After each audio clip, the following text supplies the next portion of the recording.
Hey guys, before I catch you guys up on Kawhi Leonard, I really wanted to take some time and really thank you from the bottom of my heart. I looked at my subscriber count today when I was at the gym, and I'm still in my gym clothes. I know that's kind of grimy, but we gained 19,000 subscribers this month, man. I never thought it was possible, and I am just in awe. I wanted to thank you guys for supporting me on this journey, and to thank you guys, we are giving away multiple copies of NBA 2K20 on my Twitter account and on my Instagram. I'm going to leave a link to those in the description down below. Please enjoy the video, guys. I love you all. If you're a Laker, Raptors, or even a Clipper fan, you are pretty much holding your breath at this point for Kawhi Leonard, and I honestly can't blame you, especially if you're a Laker fan, because the entire Los Angeles Lakers offseason and their entire cap space is dependent on whether they sign Kawhi Leonard or not. If they sign Kawhi Leonard, then they are probably going to have to fill out their roster with role players with vet minimum contracts and maybe a mid-level exception contract there if they could somehow finagle that in.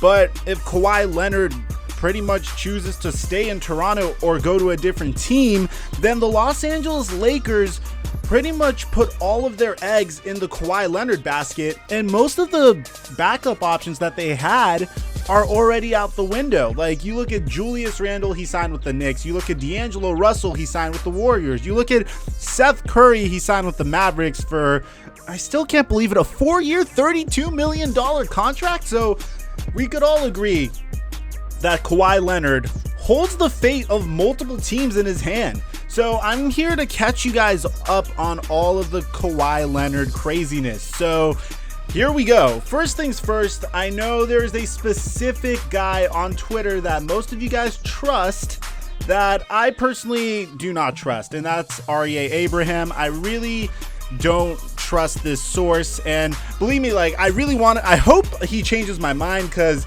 you know, I'm a Middle Eastern Jew. I don't see a lot of other Middle Eastern Jewish people up in this community, so whenever I see someone that is similar to me in that sense, I really am rooting for them to be true and, you know, do well. I really don't see any source. Like, if you just look at his Twitter, there's something off about it to me, and I don't mean to bash the kid. I hope I'm wrong about him again, but you know, it's stuff like you look at this tweet: a source close to the situation has confirmed to me that free agent Kawhi Leonard will not be happy of the fanfare along with all the leaks currently taking place in Toronto. Or you look at this one: Kawhi Leonard has touched down in Toronto per a source close to the situation. Like, stuff like that, it just, I don't know, it just rubs me the wrong way. I hope I'm wrong. I hope, let me know in the comment section. Do you trust R.A. Abraham as a source? Why or why not? I think my biggest problem is he just says sources say at the end of every tweet, which that personally rubs me off the wrong way. So pretty much what I'm trying to get to here is I am not going to be citing R.A. Abraham as a source for my content until I could get some definitive evidence that this is a legitimate source for information. Because with all due respect, he is just a kid that graduated from USC about 2 years ago. And this has nothing to do with the fact I went to UCLA, okay? Like, I honestly just want to make sure I get you guys true information that you could trust from a legitimate source. So until further news, until I figure out that he is a legitimate source, we're not citing him. So the very first piece of news that I want to give you guys, and this should come to no surprise for people, is the New York Knicks actually made a good move here. I'm very shocked, but the Knicks canceled their meeting with Kawhi Leonard because of logistic reasons. So Kawhi Leonard wanted to meet with the New York Knicks on Wednesday, which is the 4th day of free agency. And the New York Knicks just didn't want that to happen because they didn't want to be in the situation that the Lakers are in right now, where they're putting all of their money on Kawhi Leonard signing with them. Because if Kawhi Leonard decides to sign with a different team, then they would have struck out on other potential free agents. And I know a lot of people have been making fun of the Knicks. I know Stephen A. Smith has been crying his eyes out because there's no star players coming to the Knicks, but believe it or not, I actually really like the signing of Julius Randle. I think that signing could actually be the steal of the summer, because Julius Randle is probably the only big man, the only player that could play the 5 and the 4 that could literally run the floor with the basketball, or pretty much lead a fast break with the basketball and still play the 5 or the 4 position. I don't know. I'm a huge fan of Julius Randle's game, and I think that the New York Knicks could actually build something around Julius Randle and Dennis Smith. In worst case scenario, you could always trade Julius Randle a year into his contract to a contending team, which I do feel like it could potentially happen. But I do think that the Knicks were smart here hedging their bet, because I don't think Kawhi Leonard would go to the Knicks. No offense, why would he? He's already in the if he wants to stay in the East, he would stay with Toronto. The Knicks have a messy front office. They have an owner which the entire NBA really dislikes. They do have Madison Square Garden and it's iconic, but if he wanted to go to a team in the East Coast in the state of New York, I'm pretty sure he would have signed with the Brooklyn Nets instead of, Kyrie or Kevin Durant. So personally, I do think the New York Knicks made a smart move over there. Now, earlier today, I saw some hilarious footage, and I think it was a news source. I think it was CNN that actually showed a Kawhi Leonard's plane flying to Toronto to meet with Masai Ujiri to discuss whether he'd want. I don't know what they're discussing, to be honest, but I'm pretty sure that was supposed to be Masai Ujiri's pitch to Kawhi Leonard. So I thought that was absolutely hysterical. You have Serge Ibaka quoting Kendrick Perkins, hoping with his fingers crossed, hoping that Kawhi Leonard signs. That's some additional stuff from his teammates. But I think the very most important part of Kawhi Leonard news that we're getting today is Danny Green apparently is supposed to make his decision tomorrow night. And since Danny Green is supposed to make his decision tomorrow night, he's made it known on multiple occasions that he is waiting on Kawhi Leonard's decision.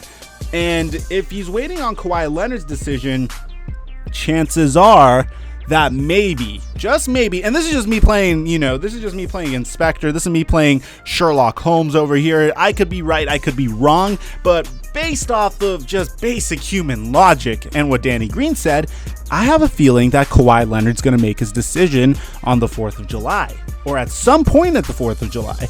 I feel that is that's going to be the case. And I hope that isn't, because I don't want to be out in the 4th of July with family, get the watch bomb that Kawhi Leonard signed with X and Y team, and then run home and make a video when I'm half drunk. But that might happen. That might actually happen, and it will be a very entertaining video. So that's all we have on Kawhi Leonard so far. Another thing that I thought was really funny is the Phoenix Suns gave up on another one of their draft picks today, Josh Jackson, and they traded him. I don't know if you guys heard, in the Kyle Korver trade, traded him to the Memphis Grizzlies. And I dug up this tweet from a while back from the offseason that the Phoenix Suns drafted Josh Jackson.